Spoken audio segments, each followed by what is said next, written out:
Hello, my name is Kiran Gramar. I am a graduate student at UBC's School of Population and Public Health and a research assistant at the Endometriosis and Pelvic Pain Laboratory. I'm here to speak to you about the lived experiences of endometriosis-associated dyspareunia, piloting digital storytelling for knowledge translation. I want to start by respectfully acknowledging the traditional territories on which this project was made possible. From the Pacific to Atlantic to the Arctic coasts of Canada, we respectfully acknowledge the traditional territories of all First Nations, Métis, and Inuit peoples that have called this land home for generations. So what is endometriosis? Every month, the internal lining of the uterus grows and sheds with a period. Endometriosis is a condition where tissue, similar to the internal lining of the uterus, is found outside of the uterus. The locations where endometriosis grows can become inflamed, causing pelvic pain, and can result in scar tissue.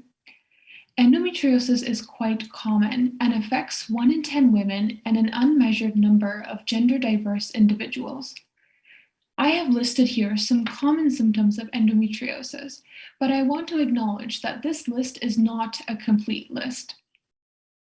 For today's presentation, I'm going to be focusing on pain with vaginal penetration. So painful sex is a cardinal symptom of endometriosis. However, it is considered to be a neglected symptom of the condition. Although endometriosis is common, its effects on sexual health, combined with the social stigma around discussing female sexual dysfunction, can create barriers to healthcare and support. It has been reported that painful sex is associated with feelings of shame, hopelessness, guilt, loss of self-esteem, and frustration, which can lead to depression and anxiety.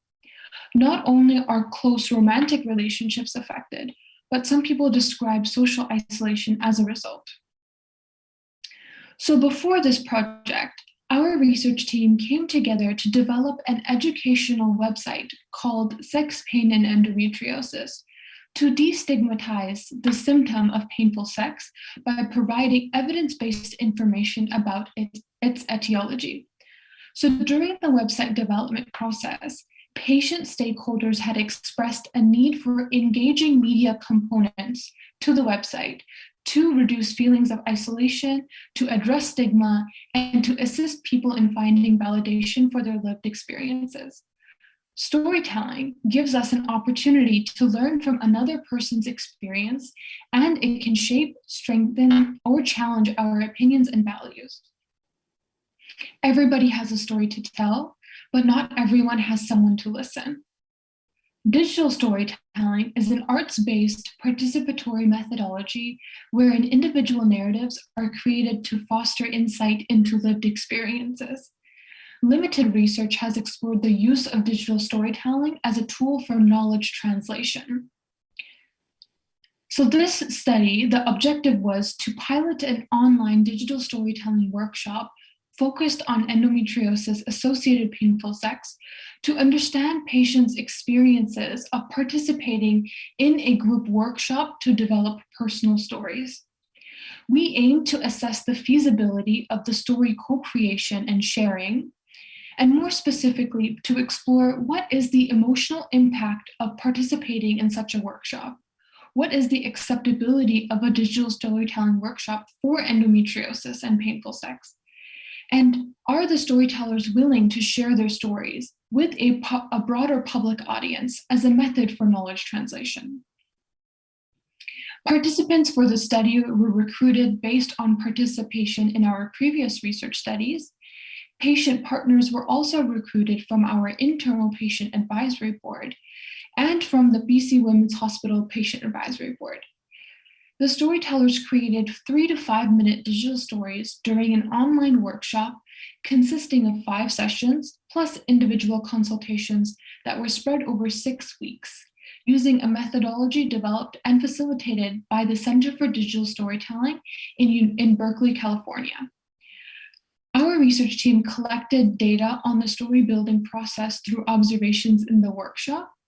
by asking the participants to complete weekly reflective journals to describe their experiences of the workshop, and by inviting participants to focus group interviews to share their thoughts and provide feedback. We analyzed this data using a qualitative interpretive description approach. This is an inductive analytic approach designed to generate evidence for practical and clinical application. Before I go further, I wanted to briefly describe our research team. We had hired a story development expert from Story Center with experiences in developing stories on sensitive subject matters. This storytelling expert had guided and facilitated the group of patients during the story building workshop. We also had hired a clinical counselor experienced in sex therapy to provide support during this workshop. Our team also included clinician scientists with over 20 years of experience providing care to endometriosis patients. We had researchers from the field of medicine, nursing, sociology, health informatics, and public health. We also had 2 members from our patient advisory board who had taken the workshop themselves while designing the study protocol, which was essential in learning how to engage with and conduct the study with the patient population. So in total, there were 6 participants that were included in the study, and here is one story called Fireworks.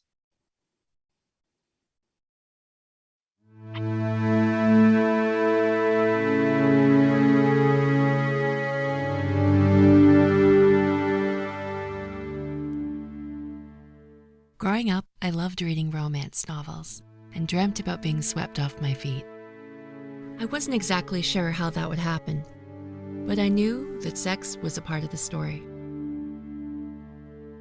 I was told, your first time might hurt a little, but that's normal. That didn't sound so bad. I was used to pain, having bled heavily for at least a week every month since I was 13. Besides, I'd read that sex was magical. It's like fireworks. The first time I had sex, I was 19. It was snowing and I was pressed against a glass door.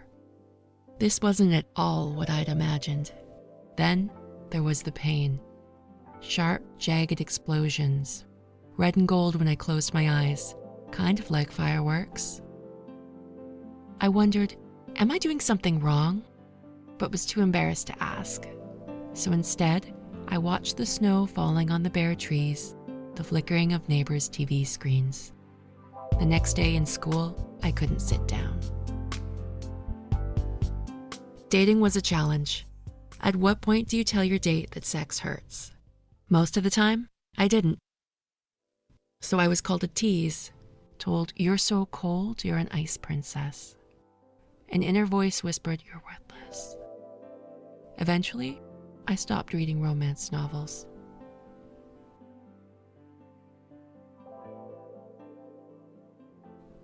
In my late 20s, I was referred to a pelvic pain specialist. She asked if I'd ever experienced painful sex. No one had ever asked me that before. Crying, I said yes. She told me that many other people experienced this too. It was such a relief to know that I was not alone. By that point, I'd begun to accept that the pain was an unchangeable part of me. I no longer dreamt of being swept away.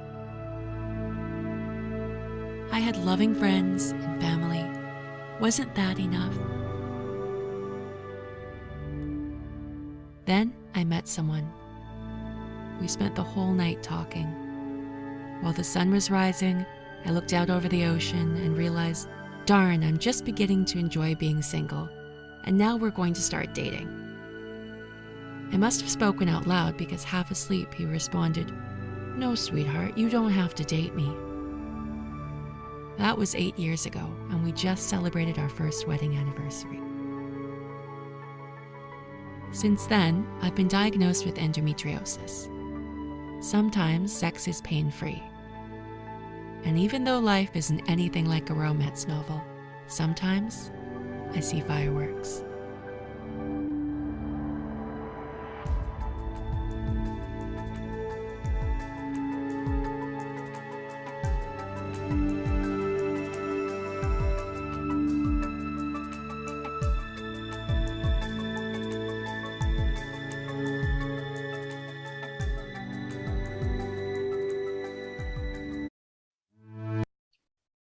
Okay, so in total, we had 6 stories about endometriosis and painful sex, and I encourage you to visit our website to view the rest of the stories.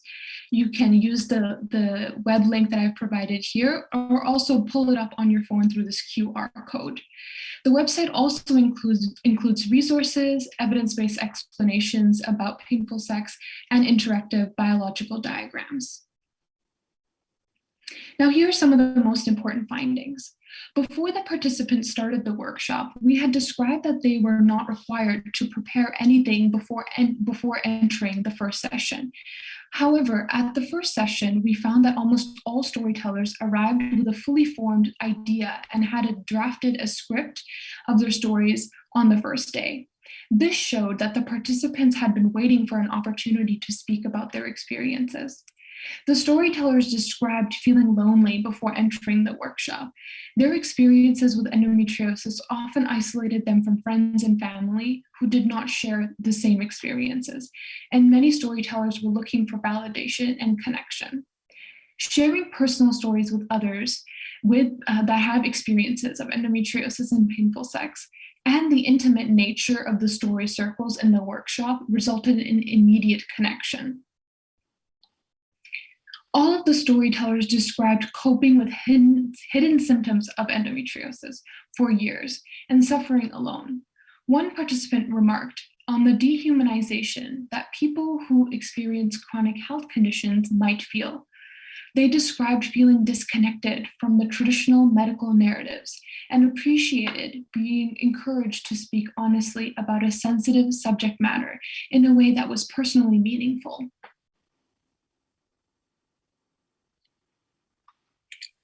The storytellers described the workshops as a complex emotional experience that included excitement, but also vulnerability, fear, and anxiety.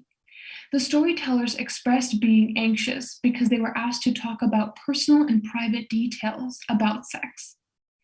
Some participants were initially hesitant to discuss emotional trauma with others. However, the participants viewed the workshop as a form of advocacy that might help others with endometriosis. This commitment to self and others appeared to motivate them to be involved in this project despite the initial fear and anxiety.